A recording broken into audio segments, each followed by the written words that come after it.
I'd like to welcome you to Scripture Twisting 101. As always, every video will be dealing with one particular verse, either from the Quran or from the Bible. Today's verse deals with the idea that Islam is a religion of tolerance, and the verse in reference here comes from chapter 60 of the Quran, verse 8, and it reads, Allah does not forbid you to deal justly and kindly with those who fought not against you on account of religion and did not drive you out of your homes. Verily, Allah loves those who deal with equity. David, what is wrong with this verse? It's clearly talking about love, justice, kindness. Well, I mean, once again, you have to think about the level of desperation here, right? Yeah. We point out verse after verse after verse in the Quran calling for the violent subjugation of Christians, Jews, polytheists, and so on. You find the same thing in the Hadith. And so when we see various Islamic groups going around violently subjugating people, we point out the passages that lead to these things, and we show these kinds of passages to people in the West who are claiming, oh, those aren't real Muslims who are doing exactly what Muhammad and Allah commanded them to do. No, those aren't real Muslims because, and chapter 60 verse 8 is one of the most common passages. It's along with Surah 2 verse 256, probably the one I see most to show that Islam is a religion of peace. Notice what it says though. This doesn't command anyone to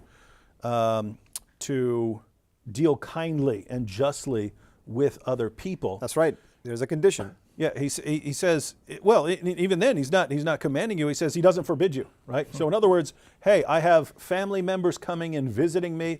They haven't subjugated me. They haven't attacked me. They haven't criticized my religion. Can I be nice to them when they get here? Or do I have to just shower them with abuse and contempt? And here you have, no, you're allowed to be nice to them, right? It's not, hey, you have to be nice. It's, Allah doesn't forbid you from being nice. You have a choice. Yeah, keep in mind, as we'll see, this has been abrogated. Even this has been abrogated. We're just saying, hey, even if we ignore the doctrine of abrogation, even if we ignore Muslim commentaries, even if we ignore the historical background, even if we ignore the rest of the passage, and we just focus on what this is saying, even this, one of the two most popular passages that Muslims use to show that Islam is a religion of peace, even this doesn't say, hey, you need to be kind and just towards all people. No. First of all, the only people in focus here are people who haven't done anything to you. But even then, it's not, hey, deal kindly and justly with people who haven't attacked you. It's just, all that it's saying is, you're allowed to if you want. You're allowed to be kind and just. And again, that's if we ignore everything else. All right, Sam, what do you think about this? Another thing that the non-Muslims have to keep in mind, because non-Muslims do not equate, let's say, criticism as a form of fighting, right? I mean, if I criticize you, you may criticize me, but that's not grounds for him to pick up a sword and, chop off my neck or pick up a gun and shoot me, right? Islamically speaking, when it talks about waging war against Muslims, fighting Allah and His Messenger, Islam defines criticism of Islam, criticism of Allah, criticism of Muhammad, questioning whether Muhammad is a prophet, questioning his morality, questioning his lifestyle, questioning whether the Quran is from God. That's considered waging war. That's considered fighting with your tongues, and that's grounds for Muslims to attack, subjugate, and or kill you. And here's the proof. Chapter 60, verse 2, the same chapter of the Quran, chapter 60, verse 2. Because what did 60, verse 8 say? That Allah doesn't forbid you from showing kindness to those who do not war with you. Well, hold on. Let's see what fighting or making war with Islam looks like from a Muslim perspective. Chapter 60, verse 2, same chapter of the Quran. If they come on you, they will be enemies to you and stretch against you their hands and their tongues to do you evil, and they wish that you may disbelieve. So it's not just physically attacking Muslims, it's attacking Muslims verbally, criticizing Muhammad. That's right. Saying Muhammad is a womanizer or a pedophile. That's grounds for Muslims to attack you. That's grounds for Muslims to kill you, if not subjugate you, because that's considered warfare. That's further confirmed by two other verses in the Quran. Chapter 9, verse 12. Watch here. And by the way, chapter 9. We're going to revisit that right. a little later, and that's the last chapter that was supposedly composed by Muhammad, his final marching order, so to speak. Chapter 9, verse 12, but if they violate their oaths after their covenant and attack your religion with disapproval and criticism, notice, attack your religion how? By disapproving of it and criticizing it, then fight you, the leaders of disbelief. For surely their oaths are nothing to them, so that they may stop evil actions. So if I fight Muslims by criticizing Islam and disapproving of Islam, that is grounds for Muslims to attack me and or kill me. Now, chapter 9, verse 32. They, and again I'm reading Halali Khan that provides explanation within parentheses, they, the disbelievers, the Jews and Christians, want to extinguish Allah's light with their mouths. That is to say, with their swords, with their war horses, with their missiles. No, with their mouths. They want to extinguish Islam with their mouths by saying Muhammad is a false prophet, he's a fraud. But Allah will not allow except that his light should be perfected, even though the kafirun disbelievers hate it. So what's the point? Criticizing Islam is declaring war against Allah and His Messenger. And that's grounds for Muslims to attack you and or kill you and oppress you. Now, there's more to chapter 60, is there not? Oh yeah, there's verse 4 where they have Abraham as an example according to the Quran. So check this out. So this is verse 4. Again, same chapter that Muslims are quoting to show that Islam is peaceful and tolerant. Chapter 60, verse 4. Indeed, there has been an excellent example for you in Abraham, and those with him, when they said to their people, verily, we are free from you and whatever you worship besides Allah. We have rejected you, and there has started between us and you hostility and hatred forever until you believe in Allah alone. Right? And that's Abraham's their example. Yeah, so notice what the Quran does here, right? It lays down Abraham as an example and says, Abraham said to his people, hey, guys, I preached Islam to you, you didn't believe me, and now there is hatred and hostility between us forever until you believe in Allah alone.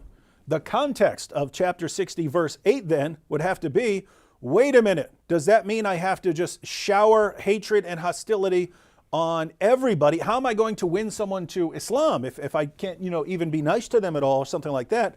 And then the qualification comes in, wait a minute, if you want to be nice to someone for some particular reason, and that person has never done anything to the Muslim community, has never criticized you in any way, you can, if you want. And that is supposedly one of the most peaceful passages in the Quran, which shows how peaceful and tolerant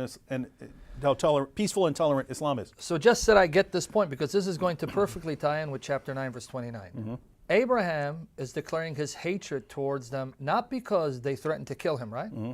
It's because they refused to worship the way Abraham worshipped. So in other words, Abraham is declaring war, enmity, and hatred solely because they refused to embrace his religion.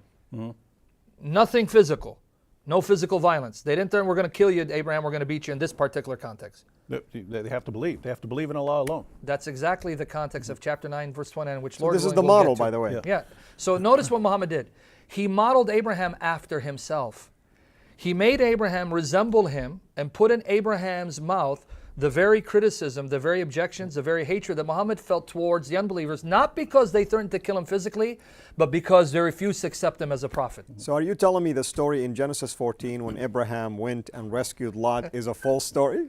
Well, that wasn't because of religious differences. If anything, that shows that Abraham lived in the midst of pagans, right, and even tolerated it because it wasn't his job to force them to become worshipers of Yahweh. He was rescuing his nephew. Let me just give the comment from, because Yes. I had mentioned earlier that, so notice we gave every benefit of the doubt. All we did was read the passage in context to show that, wow, if this is the best you've got, claiming that Islam is peaceful, and it's a passage where there has to be endless hostility and anger between Muslims and non-Muslims. That's what the passage is declaring. It's just saying, hey, if you want to, you can be nice in certain circumstances. If that's the best, wow. But even that, even that one thing was abrogated by later commands to fight people simply because of their belief. So at that point, it's not, hey, has this person done anything to the Muslim community? Has he persecuted you? Has he criticized your religion? It's just, does this person believe what you believe? And then once Surah 9 is revealed, they're supposed to fall back to that pattern that Abraham supposedly had, which is endless hostility. All we can do is fight because until you believe in Islam. So again, this is not according to us. We'll be examining, as Sam pointed out, Surah 9 in more detail. But just let me give you the commentary of Tafsir Jalalain, one of the most respected Muslim commentaries of all time. And this is his commentary on chapter 60, verse 8. Allah does not forbid you in regard to those who did not wage war against you from among the disbelievers on account of religion and did not expel you from your homes, that you should treat them kindly. Now watch what he says now. This was revealed before the command to struggle against them. In other words, struggle is jihad. That's right. This is revealed before the command to wage jihad against them. Right? So notice what he's saying here. Yes, you were allowed to be nice in certain circumstances to people if they hadn't persecuted you, hadn't criticized your religion. But this was abrogated by the command later to fight those who do not believe. You have to fight people based on their beliefs. That's wow! Right. Is everyone seeing how peaceful this is? Yeah, and it says here in the Arabic that this command to deal with them justly was given before the command to fight them in a holy war, in jihad. But here is a catch, by the way. Al-Jalalain says that when it says those who fought not against you, this participle, he says that was given as a condition to a specific group. In other words, the rest of them do not qualify for this. That's what he's saying. No, but it's a peaceful religion, a tolerant religion that goes out of its way to forbid its adherents from fighting anyone. And fighting is a last resort. That's what my Muslim friends keep telling me. That's what Shibr Ali tries to convince me of all the time. That's right. Gentlemen, may peace be upon both of you. Thank you. Until we meet again, have a blessed day. Thanks for watching. Make sure to like and subscribe. Also, hit the bell so that you don't miss future videos. And please consider becoming a patron at patreon.com/Sira International. And together we can introduce Muslims to the gospel of Jesus Christ. Thank you.